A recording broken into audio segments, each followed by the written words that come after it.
Maswera sei muri yeZimbabwe tinokuchingamidzai zvekare kune chimwe chirongwa pano Zim Facebook Secrets and Confessions. Tadzoka zvekare nemamwe masecrets nemaconfessions. Ndichazouya nenyaya yavahanzvadzi vedu avo vari kuti vari kuDubai vane mamwe mamessages avakanditumidzira. This was last night. Uye pane imwe nyaya yandikuda kushare nemi yandakatumidzirwa through Facebook ichibva kuna mukoma vedu zvakangooma hazvo vedu we. Hanzi Brother Nashi muri sei zvenyu? I never thought kuti I would write this to you. Mukoma Nashi zvakaoma. Please musazoshare surname yangu but zita sezvamuri kuona paprofile ndinonzi Brighton. Zvina hazvo basa kana mukashare first name yangu but musazoshare surname zvekuzotrenda handidi hangu. I never thought kuti ndichazokutumidzirai a confession because inini ndiri umwe wevamwe vanongogara kumateresi. I am guilty for the past 2 years that I have listened to your channel. I have never commented on your channel. Ndinongolaika zvangu ndichingoteerera maconfessions. Saka ndinoti kana ndikangoteererawo I just judge the person mumoyo mangu and I move on. Life goes on. But I never thought kuti the world is this small. I never thought kuti ndichazonzwa nezvake masi. Zvimwe kuda munhu uyu watiri kutaura nezvake akasiyana is not the same person that I once knew. Paakazobva pandiri akange ava kudanana this football player. Manumbers ake ndakatombomaona mufoni make masi tikatombonetsana. Ndikati ko iwe munhu uyu wauri kutaura naye ndiani? I saw the profile picture ndikatomurecognize kuti ainge ambori mutambi webhora. Aiti kana akatumidzira mamessages vaideleta mamessages iye this footballer guy. Ndo zvakazoitika paari. Saka minduro yaMwari inononoka zvayo but kana yava kuuya inouya zvechokwadi. Nekundirwadzisa kwaakaita I did not even imagine but I think kuti kusangana kwandakaita naye mukoma uyu Masi sezvandainge ndichimudaidza nezita rekuti Masi because ainge ari muyera shumba, maybe ndakasangana naye kuti ndinge ndichizova neexperience yeupenyu ndichigadzirwa naMwari kuti kana ndazouya kunoku kuAmerica ndinge ndichizova nefocus paupenyu. Ndakazoroora kunoku, ndakaroora muBlack American.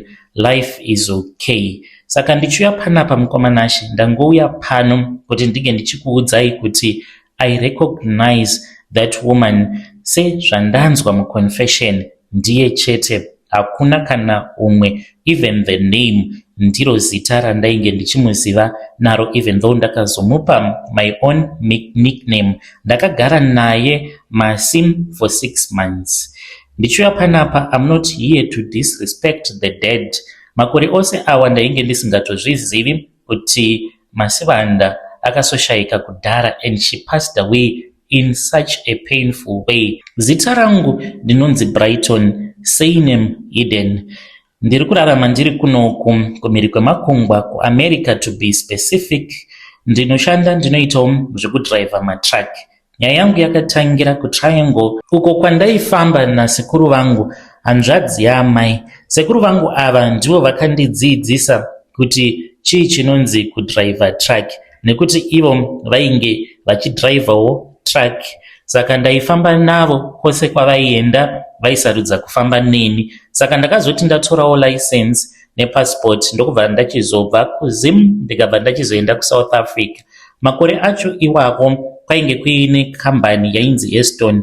Pakambani ipapo paingoshanda maZimbabwean, maZambian nevanhu vekuMalawi 1 or 2 but isu vana vekumusha ndisu tainge takazarapo paEston. Paishandwa baba noti zvekutamba. Munongozviziva kuti kana pakambani pakanzi panenge paine maZimbabwean akawanda, mari dzepay dzinotodzikira kunze kuti dzinge dzichiwedzerwa.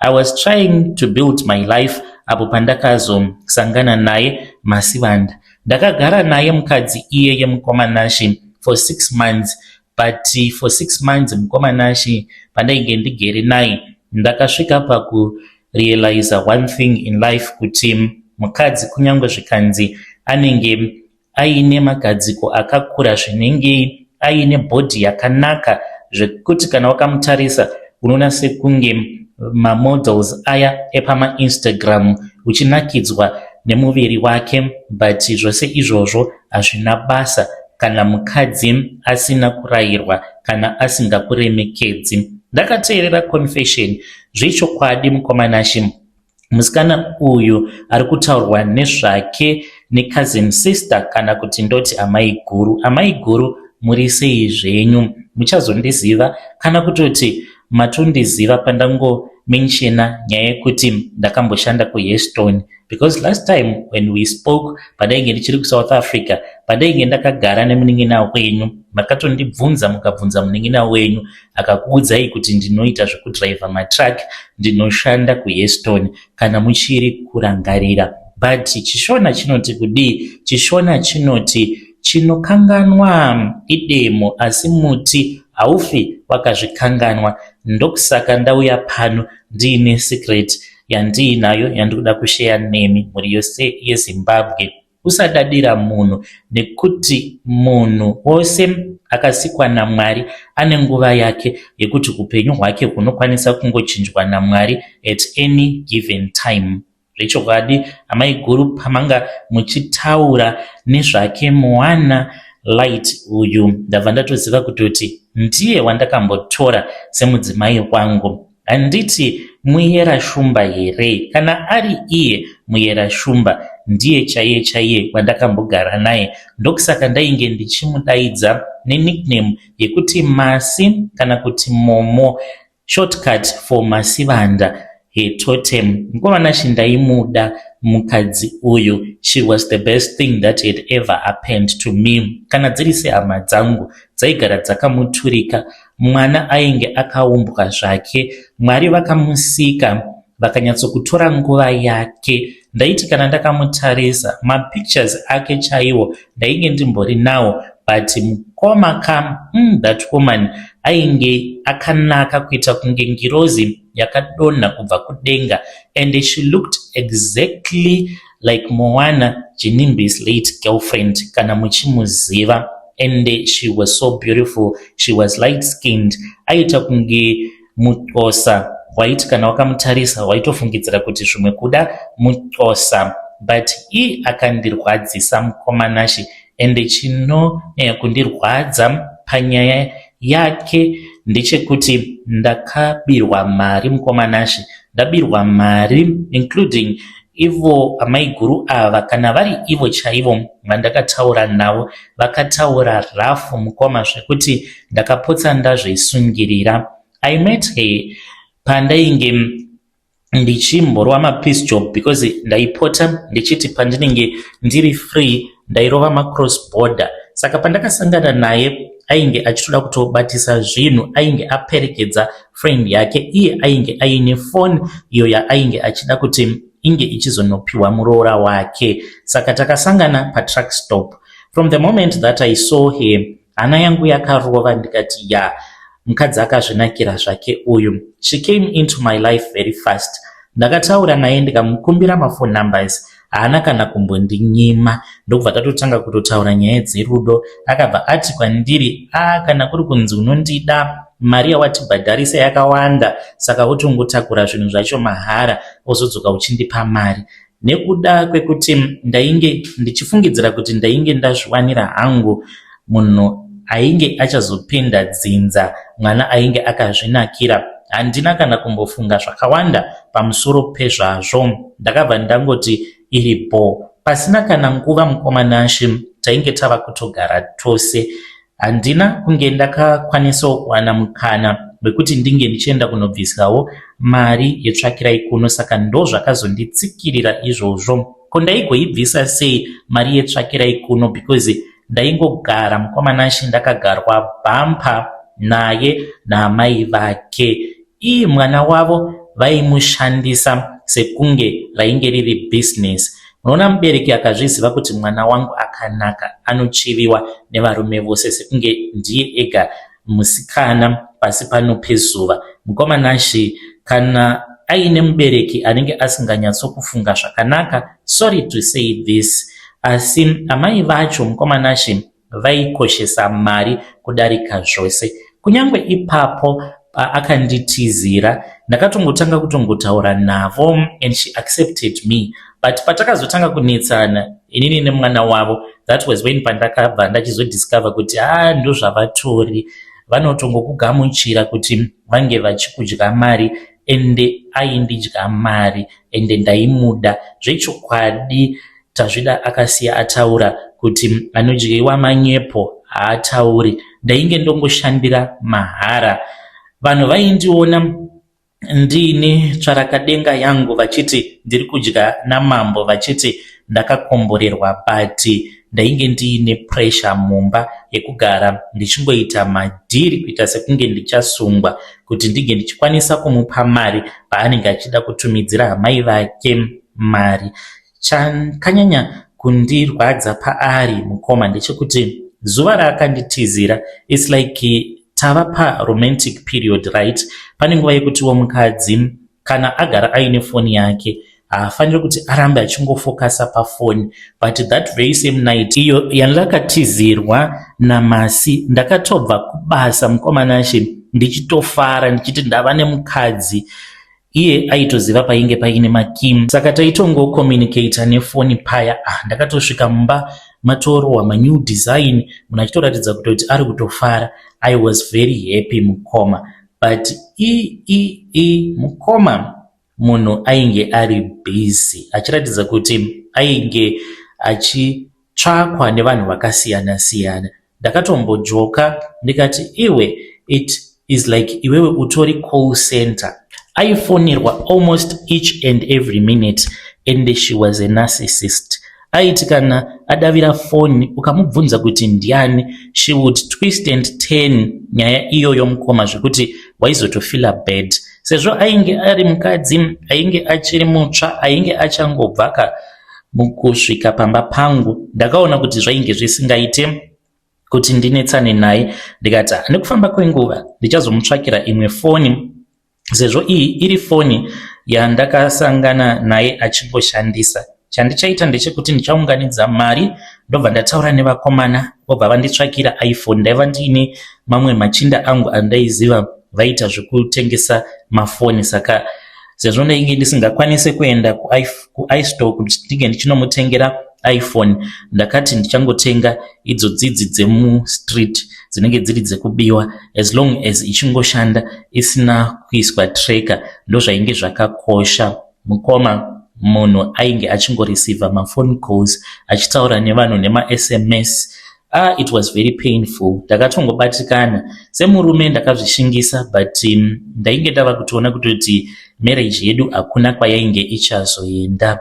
Ndaiti kana ndiri kubasa aindifonera undiudza kuti mama vari kuti vari kuda mari, ma-programs after ma-programs, ma-problems after ma-problems, almost each and every weekend mukoma ndaitofanira kutoti ndige ndichitumidzira mari kuna amai vake. Ndaiti kana kuri kunzi ndikasatumidzira mari, kana ndatadza kubudirirawo mumadhiri mukoma ndaitukwa, ende kana riri sebonde aikunyima bonde motongorara akapfeka zvake tumwe tumapendi tuya tunopfekwa nevanhukadzi turi very attractive. Handikazotaure hangu pajekerere mukoma, waiti wakamutarisa so akakufuratira, misodzi yaibuda nekuda kwezvainge zvakaita bhodhi yake, waitosarudza kutokwereta. Ndakatombotengesa foni kuti ndige ndichikwanisa kutumidzira ambuya vangu mari pane zvavainge vachida kuita, but aindirwadzisa mukoma. Ndaingogara ndichichema kupfugamira mukadzi ndichimuchemera. Aiti kana akataura neni ndainge ndisiri chinhu, ndisina kana value kwaari. Aiti kana akati ari kuda kubuda, because aitoenda kumaclubs ndigere naye, aitondiudza kuti hey, ndoda kumboenda nemafriends angu, I want to go and chill out. Aiwa kazviiteka nhai masi, because you are now a married woman, ko unogoenda sei kuclub? Obva anditi ndo zvamunonetsera imimi munenge muine ma-strong grow backgrounds. You think kuti kana munhu akaenda kuclub ari kutoenda kunohura nekutonorara nevanhurume, but ndairamba mukoma, tainetsana zvekuti aizogumisidzira atongobuda obva toti kana zvakadaro marriage yacho handichadi. Ndobva ndamuti no, it's fine, unokwanisa kuenda. She spoke as if inini I was the lucky one in that relationship.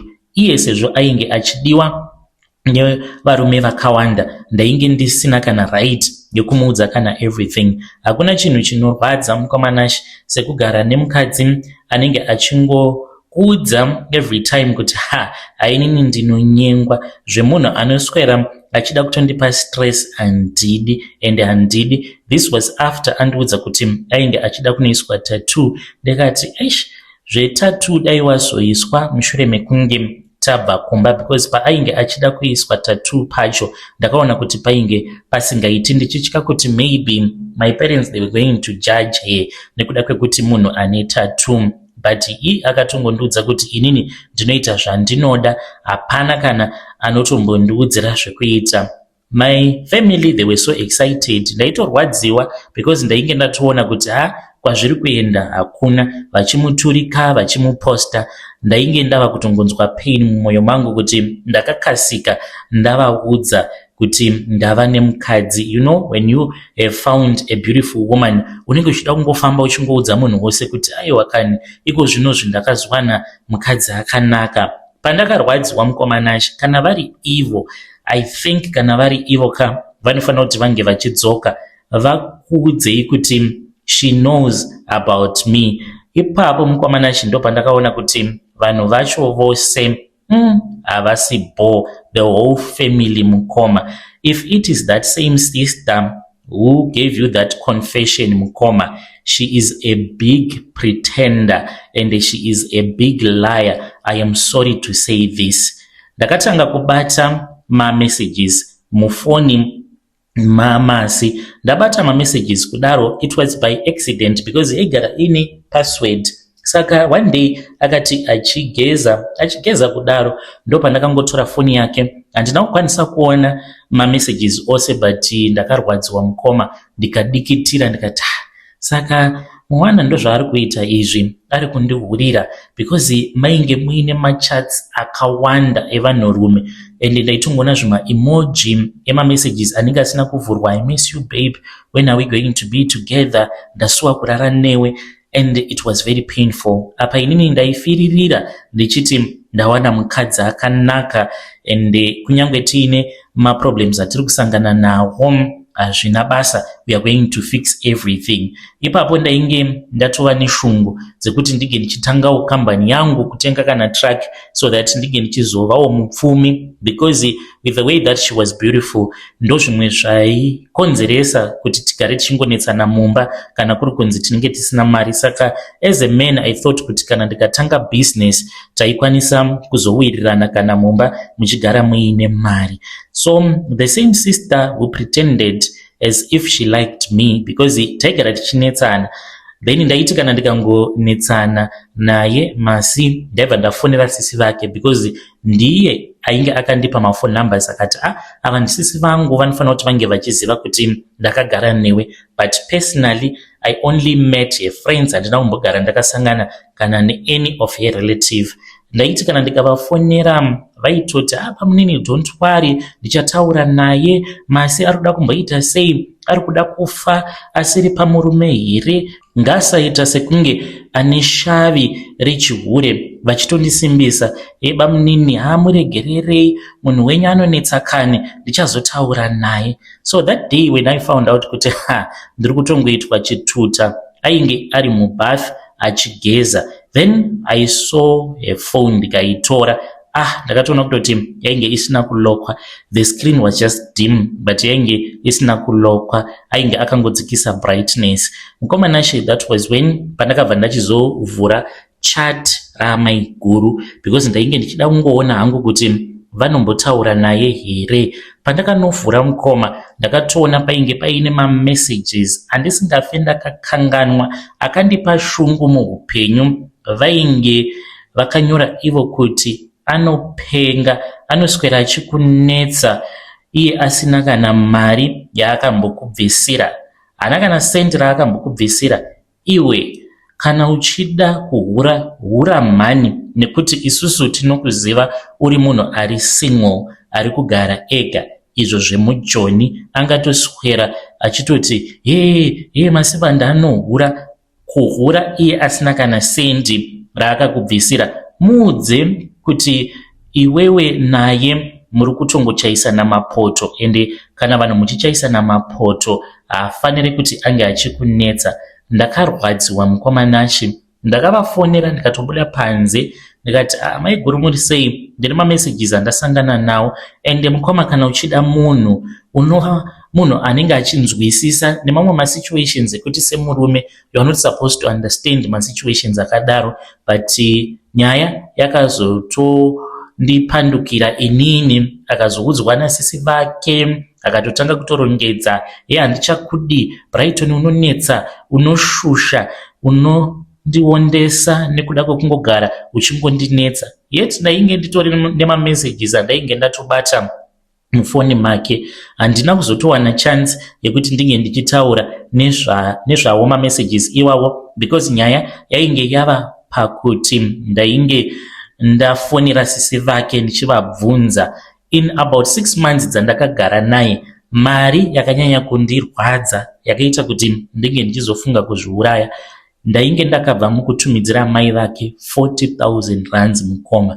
Yainge iri mari yandainge ndakabatanidza nemari dzangu dzemasalary, plus ndainge ndava kusarara. Ndaikwanisa kungorara kana 2 hours a day, 2 or 3 hours ndichishanda siku nesikati, ndichida kuti ange achizviona kuti ndinomuda. Saka ndakatumidzira 40k in cash nedzimwe mari mukomanashi dzandainge ndakatumidzira before, because pane zvavainge vachida kuti vange vachizoishandisa mari iyoyo, but mukomanashi it was very painful. Saka pandakabva ndachizoona kuti na masi hatisi kunyatsokunzwisisana, I then turned to your mother. Ndainge ndiri kubasa, ndakavafonera and she spoke with me like rubbish. Handina hangu kuzochengeta mamessages, I never thought kuti ndichazonzwa nezvake uyu momo online nyaya dzake dzichitaurwa. Maybe ndingadai ndauyawo nemaV11 angu. She spoke with me like rubbish. Vakanditumidzira audio vachindituka, ndakasvika pakuyeredza misodzi ndikambomisa track because ndainge ndava kuona rima kumberi kwangu. You can imagine watumidzira 40k kuna amai vemunhu waunoti mukadzi wako, wabata chihure chake, wava kutaura navo, then wobva vakuudza kuti undikwanire, gadzirisa nyaya dzenyu muri mega ikoko. Ndo zvavakandiudza. It was very painful. So ndakadzoka kumba ndikambomunyengerera, you know what, I love you shamwari, ngatimbogadzirisana. I know kuti maybe une pressure yakanyanyisa, but ndinokuda. Ingawani wakati unondida here masi. I love you Brighton, but unonetsa. Okay, ndichagadzirisa apo paunofungidzira kuti ndipo pandiri kukukanganisira, whatever that you want. Kana uchida ngatitsvake munhu anotibatsira. Airamba kuti tinge tichienda kumasowe kuti tinge tichinonosungwa. It was right after payday. Ndakasiya ndabhadhara rent, ndikamupa mari, ndikati masi, maybe unofungidzira kuti ndiri kukuchita or something. Pay yangu yose iyi yandawana. Ndokubva ndaisa mari pamubhedha. Akati thank you. Ndokutorara. Mangwana acho ndainge ndichifana kuti ndinge ndichienda kuno deliver something ku Durban. It was a long route mukoma. Ndakadriver, I was exhausted, but ndaitofara ndichiti sezvo nemudzimai wangu nezuro takatorara tichitoratidza kuti tava murudo, but I did not know kuti masi ainge atonditiza. But she had mentioned kuti ainge achida kuenda kuZimbabwe. Ndikamubvunza kuti kuenda kuZimbabwe kunoona bhora, munoona kuti ndakabatikana mukoma. Mukadzi wako anokuudza kuti ndikuda kuenda kunoona Dynamos ichitamba. Ndachinja hangu zita reclub mukoma, because varidzi veclub vacho ivavo ainge ava kusupporta. Maybe munokwanisa kuzopinda busy zvine politics mukati, saka ndichangoti hangu Dynamos. Ndakamubvunza ndikati, Masivanda, uri serious? urikuti urikuda kukwira ndege? Akati ndiri kuda kuti ndige ndichienda kunosapota bhora. Ndikati uri kuenda ikoko as a fan but uchitokwira ndege? Akati my friend is going to pay for everything. Nditarise friend yacho, munhu aitogara kumalocation, isusu tainge tichitogara kumasebab tichigara pacomplex, but ainge achida kuenda kunoona bhora, kubhururuka nendege kubva muJoburg uchiti uri kuenda kunoona Dynamos ichitamba neCaps United. Ndakati it's okay. Saka inini zvandainge ndakaronga ndezvekuti ndaiti kana ndazobva kuDurban ndobva ndaenda nayo kumusha, ndainge ndakatotaura nefriend yangu ainge akandiudza kuti kune mumwe muprofita, then kana taenda ikoko tongoita sekunge vanhu vari kubetserwa, tobva tachizosungwa panyama nemweya, then chibereko chake chobva chavhurwa obva abatira pamuviri. Nekuti ndo zvandaifungidzirawo kuti kana akaita nhumbu achabva achizogara pasi totanga kuronga nezvemusha wedu. Ndo yainge iri plani yangu. Saka ndakamuti it's fine, ndichati ndichibva kuDurban then we'll sit down toona kuti tozvifambisa sei, because ndainge ndichiti okay, kana madhira angu akabuda tinongoenda tose nendege, then I'll try to convince kuti tinge tichizoenda kune muprofita, because ndainge ndakatotaura naye nechekare achiti kana munamato waaizoshandisa anenge akatonamatira nechekare kuti mwoyo wake asava munhu anenge achingofunga nezvevamwe vanhurume, ave pasi petsoka dzangu.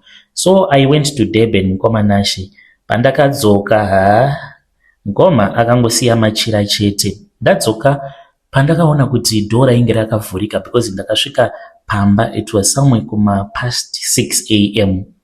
ndokubva ndaona kuti dhora inge rakavhurika. Ndikati there is something that is wrong. So early in the morning dhora akatovhurwa kudai, ndichinopinda mumba I saw kuti hembe dzake ainge akatora hembe mumba mainge muri scattered. Mukomanashi ainge akatora zvekare nedefensive ndainge ndakarikanganwa nechiAA changu ainge akachitora zvekare nemari yainge irimo mumba. Ndakazotombogara kwenguva yakareba ndichiita marecoveries almost a full year. Ndaingofamba Mukomanashi ndisina defensive nechiAA. At every roadblock Mukoma ndaitongogara ndatongoisa mari muzasi melicense ndotongopa mutraffic anenge andimiss. Ndaisa ma200 kana kuti ma300 so that ndisazobvunzwa zvakanyanya. muSouth Africa unotosungwa ukawanikwa uchidriver truck usina defensive nechiAA. Mukomanashi ndakatambwa yakapenga and I did not even have any closure. I just want to thank you Mukoma nekugadzira kwamakaita channel, because even though Mwari vakazondiropafadza ndikazoya kunoku kumeri kwemakungwa, but closure ndiyo yandainge ndisina mumwoyo mangu. Ndainge ndisingatozvizivi kuti she passed away. Asi akafa atambura. Brother Nashi, I won't lie to you. Paitova nedzimwe nguva dzekuti ndaitombopaka truck paside peroad ndotanga kuchema, because akandisiya ndisina kana pekutangira, mumba musina kana chikafu, I was broke, ndisina kana anything. Ndakatomboda kuzviuraya, but nenyasha dzaMwari ndakazorecover and I told myself kuti I was supposed to be brave. To the family, handisi kuti mwana wenyu she deserved to die. No one deserved to die, but kwamuri ndinongoti mwana wenyu maishandisa runako rwake as if it was a currency. Dai makasiya mwana wenyu zvimwe kuda kutaura kudai she could be alive. Pazvaibhadhara seni yamakanditamba yakapenga. Ndakauya kwamuri Gulesi muchinyepedzera sekunge munonzwisisa but muchindinyeya in the background. Ndakaenda kuna ambuya vangu vakandiudza rough. Apa ndainge ndabva mukuvapa 40,000 rands Mukoma muJoni, imari yakawandisa iyoyo. No one deserves to die, but yeah, she did me bad. And pandakatonzwa zvichinzi akafa, I felt sorry, but at the same time ndakangoti chisingaperi zvechokwadi chinoshura. I just pray kuti a soul rest in peace. vedare ndo message iyo yandakatumidzirwa ichibva kuna mukoma Brighton. Strange things indeed they do happen in this world. Ngatitaurei navo mukoma Brighton ava mucomment section. Pakaipa. Ngatisanganei zvakare mune zvimwe zvirongwa zvinotevera. Pane mamessages awo andakatumidzirwa achibva kuna sisi vedu vari kuDubai, uye zvekare nemamessages. Let me try to find them. Ndandifanira kutanga ndamaita copy and paste, anoratidza kuti ari kure. So mamessages andakatumidzirwa achibva kuna vanzvadzi vedu vakanditumidzira confession, iyi confession yesister yavo akazoshaika ainzi Moana Light. Uyu vane zvavanga vakataura pamusoro pemacomments avanga vakati vakaona mucomment section. Saka ndichaedza kuti panext episode nditange ndamaita copy and paste so that ndige ndichizomaverenga. Saka ndichamaverenga pakutanga kweepisode yacho. Ngatisanganei zvekare mune zvimwe zvirongwa zvinotevera.